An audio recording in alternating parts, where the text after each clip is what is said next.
Hora de falar sobre Lucas Ferreira, você vai lembrar dele. Atacante formado na base do São Paulo, hoje com 20 anos de idade, vendido no ano passado para o Shakhtar Donetsk por 10 milhões de euros.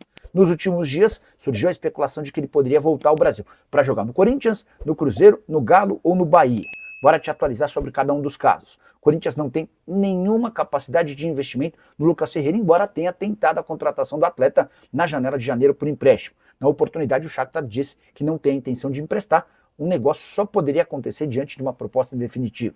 O Cruzeiro fechou com o Gabriel Peck e desistiu da contratação de jogadores para essa posição.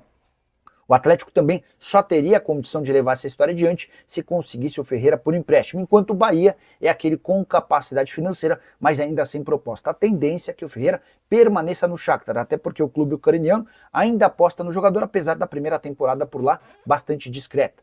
Foram 30 jogos, 3 gols e 2 assistências, várias das partidas na condição de reserva e sendo utilizado apenas nos minutos finais. Na avaliação do Shakhtar, essa adaptação ao futebol russo é natural, que demande tempo, e que nessa primeira temporada ele tenha sofrido. Mas a expectativa é de que agora, em seu segundo ano jogando por lá, ele possa assumir o papel de protagonista. Jogador que, como eu contei, custou 10 milhões de euros, hoje está avaliado em 7 milhões e meio de euros. Gosto bastante do Ferreira e me surpreende pelo fato de ele não ter conseguido se alavancar no futebol ucraniano. Eu tinha a impressão de que ele chegaria por lá arrebentando. Mais fortes do ponto de vista econômico, eles vêm ao Brasil muito mais cedo para buscar esses jogadores. E assim, é algo que faz sentido essas gerações serem as mais... Aliás, essa geração ser a mais vista, que é a geração, de fato, da meninada de 17, 16, 15 anos ali. Então assim, me surpreende de certa forma, porque, cara, são adolescentes, né? A gente, eu falo pelo menos por mim, com 15 anos, 16 anos, adolescente completamente. E aí, pô, esses caras já tem que ter uma maturidade que em muito momento ele já joga. Você era um adolescente rebelde? Não era, bicho, você acredita? Era calminho? Calminho não, mas rebelde também não. Por que você se tornou um adulto rebelde, então? Eu não sou rebelde, não. Escuta essa Só aqui. às vezes. Vamos lá, João Celestino Oliveira. Eltinho, aonde você bebeu dessa cachaça, meu amigo? Você falar que os... beber. Peraí, Tiago. Oh, desculpa.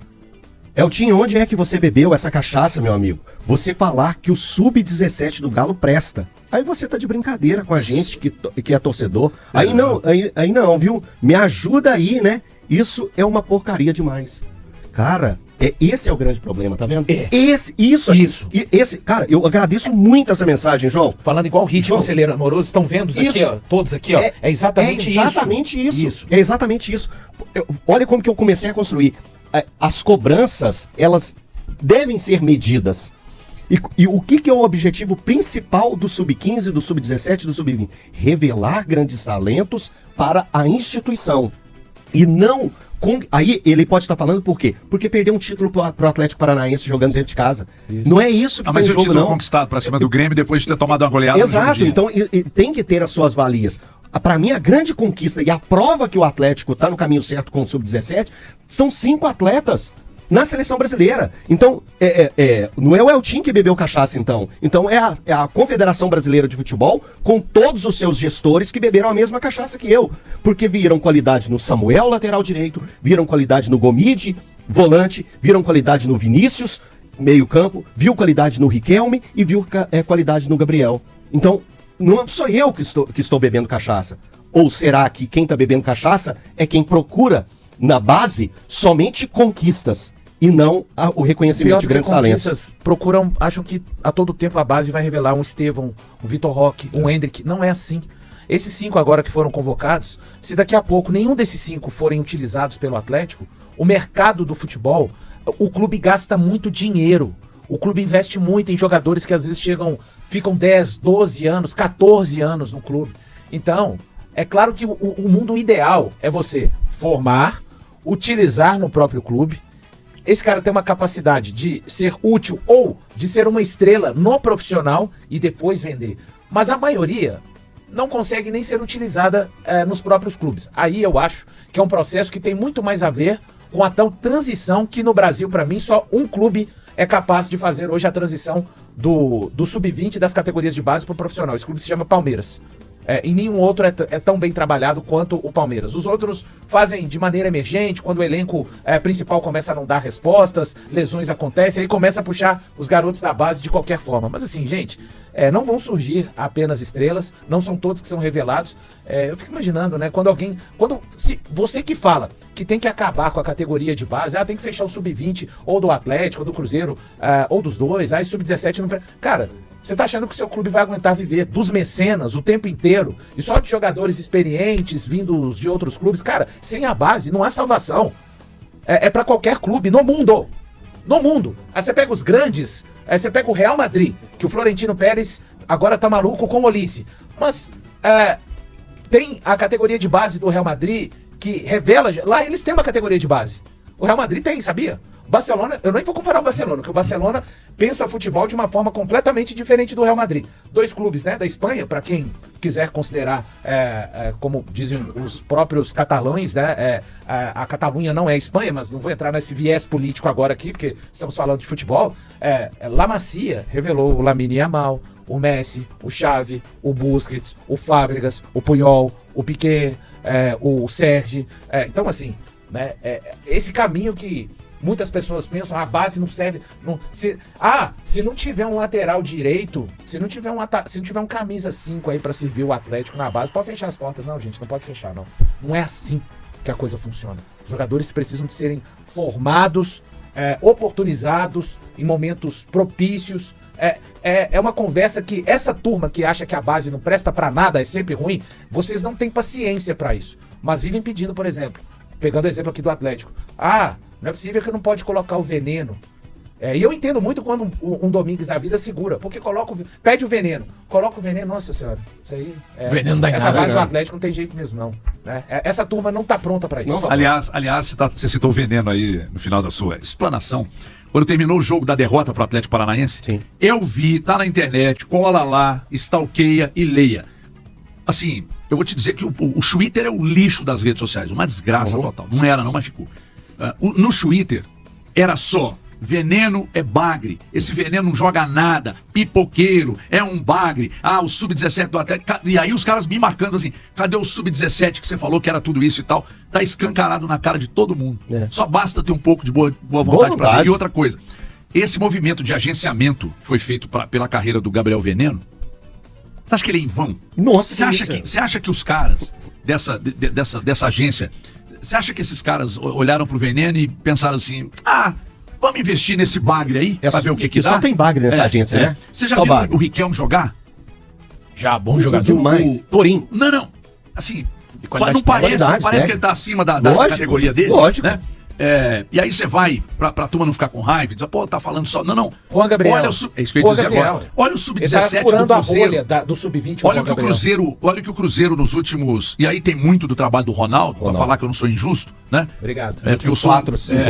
porque eu critico quando tem que criticar, mas elogio, né, Ronaldo? o trabalho que nós fizemos. E é um trabalho que vem rendendo frutos. Por exemplo, esse sub-17 aí, Ronaldo, foi montado muito na figura do Erasmo Damiani, que hoje não tá mais aí, tá no Corinthians, né? Ele não serviu pro Atlético, mas serve lá pro Corinthians, tá tudo bem, é um movimento de mercado, tá tudo legal. O Atlético hoje tem o Luiz Carlos aí que fala muito bem dele, eu não conheço, gostaria muito de conhecer. Não sei se eu mereço, talvez, ter um café com ele pra entender um pouco. Ele vai. Café, uma cerveja ou café, né? No Atlético, difícil deixar, hein? Não, ontem a gente te recebeu lá na HG Play, lá o pessoal do Atlético. Com jeito vai. Então é o seguinte, tem uma molecada aqui em Minas Gerais, cara, de muita qualidade. O Cruzeiro fez mais de 200 milhões em vendas aí, com jogadores da base. Cauã, Sabe? Kaique, Cauã, Batistella. Cauã, Então, Cauã. Batistella. Kaique, Cauã Prates, Cauã Batistella, Kaique. É muito Cauã, Kaique. 3. Mais um. Tem mais. Tem um zagueiro também. Que foi emprestado? Enfim, nós estamos falando de mais de 200 milhões. Vendas menores que a gente não se lembra agora. Mais de 200 milhões de tem jogadores mais. de base. O Atlético, quando vendeu o Savinho, vendeu porque precisava botar dinheiro em caixa. Quando você vai pro desespero para vender alguma coisa que você normalmente vende mal. Você tem um Robert Mas- com valor menor. Isso. Bem lembrado. Vai ter outro. Então, e depois vendeu o Alisson, que também é da base do Tá Atlético. falando desde quando do Cruzeiro? Não, nos últimos 2, 3 anos. Nos últimos 2, 3 anos. Então, quer dizer, nós estamos falando aí, gente, de um volume aí de, sei lá, 300, 400 milhões de reais que entraram nos cofres dos clubes mineiros aqui, os jogadores de base. Fernando foi negociado? Fernando É que só Cauã Batistella, Cauã Prates e Kaique dá 190 quase milhões de reais. Milhões de reais. Quase 200, conto. Né? Então mais A 2, conta 3 tá certa. vendinhas aí, é isso mesmo. Então, assim, entre os dois clubes e os dois sub-17, cara, é muito moleque bom de bola. Só que é o seguinte, tem que ter paciência. O torcedor tem que ter paciência. Eu acho que tem só uma questão que me chama a atenção. Não sei se vocês perguntaram isso ontem pro Kelson, que eu não estava lá. É o seguinte, o que vocês consideram que falta ao Gabriel Veneno, por exemplo, para ele ser lançado Ele no explicou, time? e ele deu uma explicação muito boa, mas ela é longa, Mas né? eu confio no seu poder de síntese. Mas ele fala a respeito da transição bem feita e também da cabeça do jogador, que teve uma cabeça muito positiva quando chegou a treinar com os profissionais, passou pelo sub-20 e voltou para o sub-17. E então eles entendem que o Gabriel Veneno está entendendo as etapas que ele precisa passar. Porque você está entendendo que ele chegou a pisar no profissional, então vamos pensar com a cabeça de exemplos que a gente já viu em outras oportunidades, como o Popó, que o Medina explicou pra gente que ele não teve o entendimento naquele momento. Vinícius Popó, que passou pelo Cruzeiro, que ele vai pro profissional, treinar com o profissional, aí ele é chamado pro sub-20 novamente e ele prefere ficar no profissional. E lá no sub-20 ele ia jogar, no profissional ele estava treinando. Ele fez essa preferência, uma preferência uma escolha de carreira. E ontem, a gente acompanhando as declarações sobre o Gabriel Veneno, quando ele viu que a situação dele no profissional naquele momento não era positiva para ele aceitou ir pro sub-20. E no sub-20 ele teve alguma dificuldade também. E ali ele estava na transição de 16 para 17 anos. Então, muito jovem. Ele pega e volta pro sub-17 e hoje é o destaque do Atlético no sub-17. No sub-17 fez gols importantes na semifinal agora recente contra o Coritiba. Fez gol contra o Flamengo também, na vitória do Atlético pra cima do Flamengo. Tá no sub-17, tá bem no sub-17 e foi convocado para a seleção sub-17. Então é entender os processos e ele tá entendendo isso muito bem. Vamos juntos com as primeiras do dia. Nesta sexta-feira você já comprou o ingresso para ir ao Independência neste sábado, 11 da manhã, Independência, Cruzeiro e Defensor do Uruguai, hein? A nossa transmissão começa às 9 horas da manhã. Todo o timaço da Samuca TV vai trabalhar no jogo ou narração do nosso vibrante Alberto Rodrigues. Se você não puder ir ao Independência, o seu lugar é aqui na Samuca TV, para acompanhar a transmissão com imagens. Pela terceira vez a gente transmite um jogo do Cruzeiro com imagens. A gente transmitiu os dois jogos na Vitória Cup no ano passado no Espírito Santo. Cruzeiro e Defensor do Uruguai, então, a bola rolando às 11 horas da manhã. Se você puder ir ao Independência, bora lá, cruzeiro.com.br.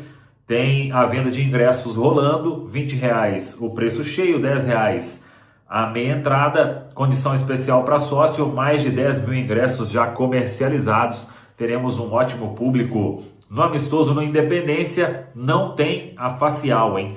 Para jogos com público abaixo de 20 mil torcedores, não precisa da biometria facial, é só você levar o QR Code do ingresso para ter acesso ao Independência. O Cruzeiro treina nesta sexta-feira e aí fecha esta preparação para o amistoso. Vamos ver o que vai fazer aí o técnico Arthur Jorge. Estreia de Gabriel Rojas e na lateral esquerda e quem sabe chance para os garotos. O Cruzeiro ainda vai divulgar as regras deste amistoso, mas uma tendência aí de poder trocar todo mundo para observar os jogadores. O Cruzeiro fará outro amistoso ainda no outro final de semana diante da equipe do Grêmio. Gabriel Peck acertando os detalhes da mudança ainda nos Estados Unidos. Ele tem chegada prevista para domingo em Belo Horizonte. Vai fazer aí, domingo deve descansar, uma viagem um pouco mais longa. Aí no domingo ele descansa, na segunda-feira faz os exames médicos para assinar contrato e ser anunciado oficialmente como jogador do Cruzeiro pelos próximos 5 anos. É o contrato acertado com Gabriel Peck, Cruzeiro comprando 100% dos direitos econômicos do jogador. A diretoria ainda no mercado, consultando opções. Vamos ver o que o Cruzeiro ainda vai buscar nesta janela e se também vai fazer mais alguma venda. Tem aí a negociação do Christian em andamento, ainda sem martelo batido. Tá falado, pessoal? Fala, pessoal, estamos aí com atualizações importantes do Cruzeiro. Se inscreva e ative o sininho para receber mais atualizações da Raposa todos os dias. Deixe seu like, que é muito importante para o crescimento do canal. Utilize o espaço aqui embaixo para registrar sua opinião. Ficamos por aqui com mais esse giro de notícias. Um abraço e até o próximo vídeo.